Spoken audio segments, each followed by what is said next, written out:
kantu kachambuliza buliza ddala naye ndabira ddala nga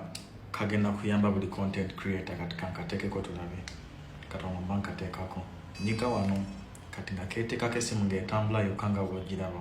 kati bw'etambula njagala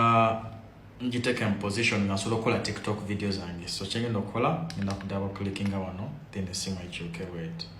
then kitegeeza nti wano basobola ogiba nga ngikyusaamuko bwenti okalaba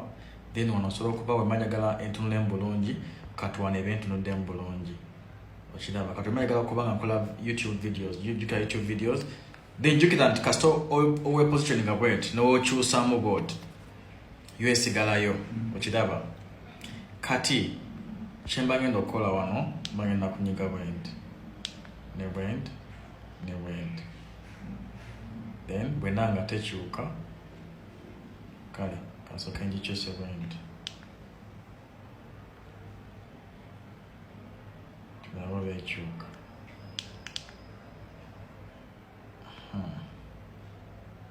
so wano ng'etambula mpola mpola mpola mpola paka wetuuka mu position ya YouTube kati erimu kwetoloola yetoloola njagala yerekerawo okwetoloola naye